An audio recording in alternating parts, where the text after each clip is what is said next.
কিয়ামতের প্রথম আলামত হচ্ছে আমার নবী হায়াতুন নবী জিন্দা নবী মুহাম্মদুর রাসূলুল্লাহ সাল্লাল্লাহু আলাইহি ওয়াসাল্লাম পৃথিবীর জমিনের মধ্যে আগমন হয়ে যাওয়া মানে কিয়ামত আসতে আর বেশি দিন বাকি। এবার বলুন তো আমার রাসূল পৃথিবীর মধ্যে আগমন করেছে কি করে না? হেরা হতে হেলে ধুলে নূরানি তনু ওকে আসে হায়, সারা দুনিয়ার হেরে মেরে পর্দা, সারা দুনিয়ার হেরে মেরে পর্দা খুলে খুলে যায় সে যে আমার কমলেওয়ালা, কমলেওয়ালা সে যে আমার কমলেওয়ালা, কমলেওয়ালা। তারে ভাবে বিবন রাঙা পায়ের তলে, পর্বত জঙ্গমে টল মল টলে, খুরমা খেজুর বাদাম জাফরানি ফুল জড়ে জড়ে যায় সে যে আমার কমলেওয়ালা, কমলেওয়ালা সে যে আমার কমলেওয়ালা, কমলেওয়ালা। তার মানে আমার নবী আপনার নবী মুহাম্মদুর রাসূলুল্লাহ সাল্লাল্লাহু আলাইহি সাল্লাম বলল, ও সাহাবীরা শোনো, যখনই আমি রাসূল আগমন হয়েছি মানে কিয়ামতের প্রথম আলামত শুরু হয়ে গিয়েছে। তারপরে কিয়ামতের ২ নম্বর আলামত রাসূল বললেন, বুখারীর বর্ণনায় আল্লাহ রাসূল বললেন, রাসূলকে জিজ্ঞেস করা হলো, ইয়া রাসূলুল্লাহ মাতাস সাআ, ও নবী কিয়ামত কবে হবে, কোন দিন হবে? রাসূল বললেন, ইযা দুইয়াতিল আমানাতু ফান্তাদিরিস সাআ। ও সাহাবীরা, চতুর্দিকে যখন দেখবা আমানতের খেয়ানত হয় তখন বুঝে নিবা কিয়ামত আসতে বেশি বাকি। সাহাবীরা প্রশ্ন করল, ইয়া রাসূলুল্লাহ, ইয়া হাবিবাল্লাহ, আমানতের খেয়ানত কেমন করে হয়? আমরা তো জানি না গো রাসূল, আমাদেরকে একটু বুঝান। আল্লাহ রাসূল বলল, সাহাবীরা কাইফা ইয়াদাতুহা ইয়া রাসূলুল্লাহ, আমানতের খেয়ানত কেমন করে হয়? রাসূল বললেন, ইযা উসনিদাল আমরু ইলা গায়রি আহলিহি ফান্তাদিরিস সাআ। ও সাহাবীরা, যখন দেখবা সমাজের মধ্যে অযোগ্য লোকগুলো যোগ্যতার চেয়ারের মধ্যে বসে আছে তখন বুঝে নিবা কিয়ামতের আলামত তিনি করে চলে এসেছে। এটা হচ্ছে কি? হ্যাঁ, অযোগ্য লোক যখন যোগ্যতার চেয়ারে বসবে, সম্মান করতে সম্মান পাওয়ার যোগ্য তাকে সম্মান দেওয়া হবে না, তখন বুঝে নিবা এটাই কিয়ামতের আলামত। হচ্ছে না এখন? আমগো সমাজ মনে নাই আছে, সব সমাজে আছে মাশাআল্লাহ। তারপর রাসূল বললেন কিয়ামতের ৩ নম্বর আলামত, রাসূল বললেন কিয়ামতের রাত দিয়ে সমাজের মধ্যে বড় বড় বিল্ডিং হবে। এটা মনে নাই? কিয়ামতের রাত দিয়ে রাষ্ট্রের মধ্যে সমাজের মধ্যে বড় বড় বিল্ডিং হবে, বিল্ডিং বানানো শুরু হয়ে যাবে। রাসূল বলেন, আনতারাল হুকাতাল উরাতাল আলাতা বিআশাই ইয়াতাতাওয়ালুনা ফিল বুনিয়ান। রাসূল বললেন, পায়ে দেওয়ার মতো জুতা নাই, গায়ে দেওয়ার মতো কাপড় নাই, খাবার মতো খাবার নাই, সমাজের মধ্যে তাদের কোনো নাম ডাক নাই। এমন লোকগুলো দেখবা হুটহাট করে বড় লোক হয়ে গিয়েছে, ধনী হয়ে গিয়েছে, আর ধনী হয়ে দেখবা বড় বড় বিল্ডিং বানানো শুরু করে দিয়েছে। এই আলামতটা যখন দেখবা সমাজের মধ্যে রাষ্ট্রের মধ্যে দেখা যায়, ও সাহাবীরা বুঝে নিবা কিয়ামত তিনি করে চলে এসেছে। এটা আছে। তার মানে কিয়ামতের আগ দিয়ে গরিব লোকগুলো ধনী হয়ে যাবে, বড় বড় বিল্ডিং করবে, দালান করবে, আর গরিব লোকগুলো, যে লোকগুলো একসময় খাবার পেত না, তারা একসময় হুটহাট করে বড় লোক হয়ে যাবে। তারপর রাসূল বললেন কিয়ামতের ৪ নম্বর আলামত যুহুরুন নিসা কাসিয়াতুল আরিয়াতু মাইলাতুল মুমিলাত। কিয়ামতের আগে সমাজের মধ্যে পোশাক পরিহিত উলঙ্গিন নারী বেড়ে যাবে। পোশাক হচ্ছে, আবার উলঙ্গিনটা কেমন করে হয় বুঝলাম না। রাসূল বললেন পোশাক পরিহিত উলঙ্গিন নারী, আমরা জানি যার গায়ের মধ্যে পোশাক আছে সে উলঙ্গ নয়, আবার যার গায়ের মধ্যে পোশাক আছে সে, যার গায়ের মধ্যে পোশাক নাই সে উলঙ্গ, যার গায়ের মধ্যে পোশাক আছে সে উলঙ্গ নাই। কিন্তু রাসূল তো বললেন পোশাক পরিহিত উলঙ্গিন নারী। তার মানে মেয়েরা এমন টাইট ফিটিং পোশাক পরবে, এমন পাতলা পাতলা পোশাক মেয়েরা গায়ে দিবে, উপরে থেকে বাহির থেকে ভিতরের সব কাজগুলো বুঝে যাবে। এই পোশাকগুলো মেয়েরা পরবে, পরে পরে যুবকদেরকে গুনাহগার বানাবে। আছি আমরা এই কোন জামানায় লাজ শরম গেছে হারাই। লাজ শরম আছে এখন? মেয়েদের লাজ শরমের ভালোই নেই। এমন এমন পাতলা পাতলা পোশাক পরে যেগুলো দেখলে পুরুষের লজ্জা লাগে তাকে। রাসূল বললেন যেই নারীগুলো পাতলা পাতলা পোশাক গায়ে দিবে, যেই নারীগুলো টাইট ফিটিং পোশাক গায়ে দিবে, মা ইলাতুল মুমিনা, ছেলেদেরকে আকৃষ্ট করার জন্য যেই নারীরা টাইট ফিটিং বোরকা পরবে, পারফিউম মাখবে, রাসূল বললেন লা ইয়াদখুলাল জান্নাতা লা ইয়াজিদনা রিহাহা, ওই নারীগুলো জান্নাতে তো প্রবেশ করবেই না, তারা জান্নাতের ঘ্রাণও তারা পাবে, জান্নাতের ঘ্রাণও তারা পাবে না। তারপর রাসূল বললেন কিয়ামতের 5 নম্বর আলামত, রাসূল বললেন কিয়ামতের আগে দিয়ে সমাজের মধ্যে দেখবা বিয়ে করার পর মাকে ভুলে যাবে। বিয়ের আগে প্রচন্ড মায়ের ভক্ত, মা ছাড়া কিচ্ছু বুঝে না, কিন্তু বিয়েটা করলে ওই ছেলে আর বউ ছাড়া আর কিছু বুঝে না, বউর পিছনে পিছনে ঘুরে আসে না, বউ যা কয় তাই। পানের ভাইয়েরা আমার, বউ গেলে বউ আসবে কিনা বলুন? বউ গেলে বউ আসবে, বন্ধু বান্ধব গেলে বন্ধু বান্ধব আসবে। যদি একবার আপনার আমার থেকে মা যদি একবার বিদায় নিয়ে চলে যায়, কোনদিন আর মা আসবে নাকি? ও গো মা তুমি এই ধরনের শ্রেষ্ঠ নিয়ামত, তোমারই পদ তলে রয়েছে জান্নাত। ও গো মা তুমি এই ধরনের শ্রেষ্ঠ নিয়ামত, তোমারই পদ তলে রয়েছে জান্নাত। এই পৃথিবী থাকতো গো ফুল পক্ষীহীন, এই পৃথিবী থাকতো গো মায়া মোহনীন, যদি না পেত মায়ের মায়ারি হাত, যদি না পেত মায়ের মায়ারি হাত। ও গো মা তুমি এই ধরনের শ্রেষ্ঠ নিয়ামত, তোমারই পদ তলে রয়েছে জান্নাত, তোমারই পদ তলে রয়েছে জান্নাত। তার মানে মা চলে গেলে কোনদিন মা আসবে? আল্লাহ রাসূলের একজন সাহাবী রাসূলের কাছে এসে প্রশ্ন করলেন, ইয়া রাসূলুল্লাহ মানা হাক্কুন নাস, মানা হাক্কু বিসমি সাহাবাতি, ইয়া রাসূলুল্লাহ আমার কাছে অধিক সৎ ব্যবহার করার উপযুক্ত কে? রাসূল বলল ক্বালা উম্মুকা, তোমার মা। কে? দ্বিতীয়বার প্রশ্ন করলে ইয়া রাসূলুল্লাহ, তারপরে কে? রাসূল বলল তোমার মা।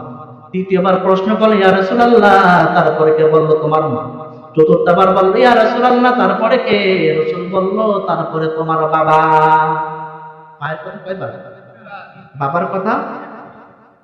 মায়ের কথা 3 বার বলার কারণ হচ্ছে মায়ের মধ্যে 3টা কষ্ট আছে, যে 3টা কষ্ট পৃথিবীর কোন বাবার মধ্যে। রব্বুল আলামিনের জন্য বলল খবরদার যুবক, খবরদার বান্দা, খবরদার কোনদিন এমন মায়ের সাথে বেয়াদবি করো না। তুমি যত নাম্বার সেজদায় দাও না কেন, যত বড় হজ করো না কেন, যত তাহাজ্জুদ গুজার হও না কেন, তোমার মা যে তোমার উপর নারাজ থাকে, তোমার আমলগুলো বাদ করে দিবেন কে? সব বাদ হয়ে যাবে। এই জন্য রব্বুল আলামিন বলল মায়ের গুণ 3 কারণে বাড়িয়ে দিয়েছি। হামালাতু উম্মুহু, বাবা তোমারে পেটে ধরে না, আমাদেরকে পেটে ধরেছেন কে? ওয়াহানান আলা ওয়াহান, বোঝার পরে বোঝা, কষ্টের পরে কষ্ট সহ্য করেছেন কে? একটা নরমাল ডেলিভারিতে একটা মা কত যে ব্যথা সহ্য করে, চিকিৎসা বিজ্ঞান বলে, মেডিকেল সায়েন্স বলে, একটা মানুষ 45 ইউনিট পর্যন্ত ব্যথা সহ্য করতে পারে। কত ইউনিট? 45 ইউনিট পর্যন্ত ব্যথা সহ্য করতে পারে। যদি এর মাত্রা বেশি হয়ে যায়, হয়তো লোকটা স্ট্রোক করে মারা যাবে, আর না হয়তো লোকটা অজ্ঞান হয়ে যাবে। কিন্তু আমার আপনার মা আমাকে আপনাকে এই দুনিয়ার আলো বাতাস দেখাতে যে 45 ইউনিট নয়, 50 ইউনিট নয়, আমার আপনার মা 57 ইউনিট ব্যথা পর্যন্ত সহ্য করেছে। বুঝেন 57 ইউনিট ব্যথা কেমন? একটা মানুষ অ্যাক্সিডেন্টে যখন তার শরীর থেকে 20টা হাড় হাড্ডি ভেঙে যায়, যেমন কষ্ট তার চাইতে বেশি কষ্ট, তার চাইতে বেশি আমার আপনার মা ব্যথা সহ্য করে আমাকে আপনাকে এই দুনিয়ার আলো বাতাস দেখাচ্ছে। ওই মায়ের সাথে বেয়াদবি করা যাবে? 3 নম্বরে আল্লাহ বললেন ওয়াফিসালুহু ফি আমাইন, 2 বছর পর্যন্ত বাবা তোমার দুধ খাওয়ায় না, দুধ খাওয়িয়েছে কে?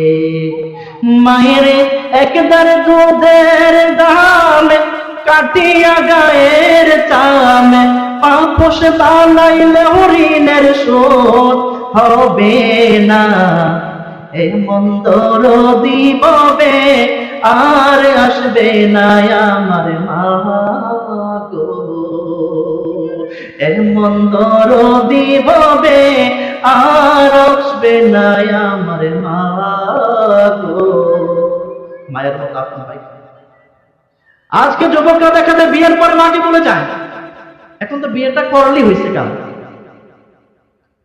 বিদেশ চলে যায়, বোর নামে অ্যাকাউন্টটা করে যায়, মারও বিশ্বাস করে না, বাবারও করে না, কাউরে করে না। কারে বিশ্বাস করে?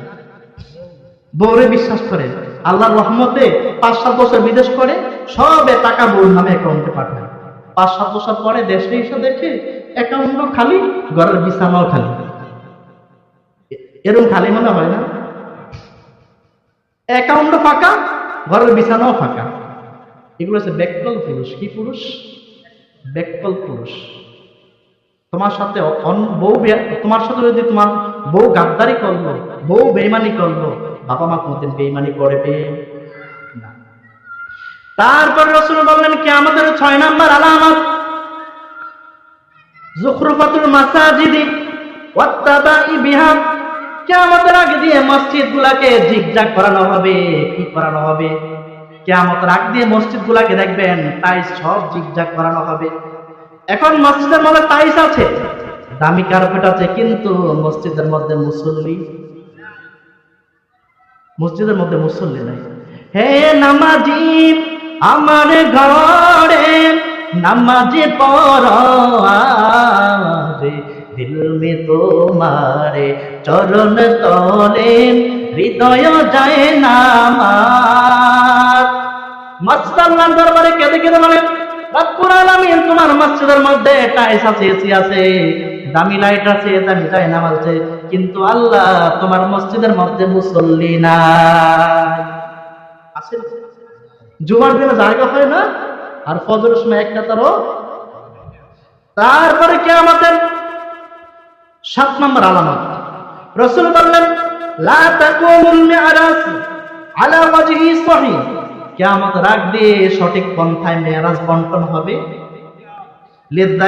লিযাকারি মিসলু হাযিল উনসাইন, ছেলেরে যা দিবা মেয়েরে তার অর্ধেক দিতে হবে। আইন কার? ছেলে যদি 4 লাখ দেন, মেয়েরে দিবেন কয় লাখ? কিন্তু অনেক বাবা আছে দেখা যায় ছেলেরা সব দিয়া দেয়, কয় মা তোর লিগে দোয়া করে দিলাম। আছে না? অনেক বাবা আছে, অনেক মা আছে দেখবেন ছেলের বড় মাছের মাথাটা দেয়, মেয়ের ছোটটা দেয়, কিন্তু শেষ বয়সে দেখা যায় ওই মায়ের ছেলের বাসার মধ্যে ছেলের ঘরে জায়গা হয় না, জায়গাটা হয় মেয়ের বাড়িতে। মেয়ের বাড়িতে জায়গাটা হয়, ছেলের বাড়িতে জায়গা হয় না। এই জন্য আপনি 2 নাম্বার করা যাবে না। ছেলের যা দিবা মেয়ের অর্ধেক তারটা তাকে বুঝিয়ে দিতে হবে। আমাদের সমাজে একটা আছে, প্রচলন আছে, বলে যে বাবা মা বাপের বাড়ির সম্পত্তি আনলে নাকি উন্নতি হইতে পারে। এগুলো কে বলছে? আজগুবি কথা। এগুলো না দেওয়ার বাইরে আপনি মেয়েরা দিবেন অর্ধেক দিয়ে, আল্লাহ বলছে, এখানে কারো কথা কান দিবেন। তারপরে কিয়ামতের 8 নম্বর আলামত রাসূল বললেন তাকুমুস সাআত হাত্তা তুত্তাখাযুল মাসাজিদ তুরাকা। রাসূল বলেছে ততক্ষণ পর্যন্ত কিয়ামত হবে না যতক্ষণ না পর্যন্ত মসজিদগুলোরে তোমরা রাস্তা না বানাবে। এটা কেমন করে হয়? মসজিদ আবার রাস্তা হয় কেমন? রাসূল বললেন ততক্ষণ পর্যন্ত কিয়ামত হবে না যতক্ষণ না পর্যন্ত মসজিদগুলোরে তোমরা রাস্তা না বানাবে। তার মানে মসজিদের মধ্যে জামাত হবে, মসজিদের পাশ দিয়ে মুসলমানের সন্তান হেঁটে যাবে, মসজিদে ঢুকবে, মসজিদের পাশেই ঘর থাকবে, মুয়াজ্জিন আযান শুনবে, হাইয়া আলাস সালাহ,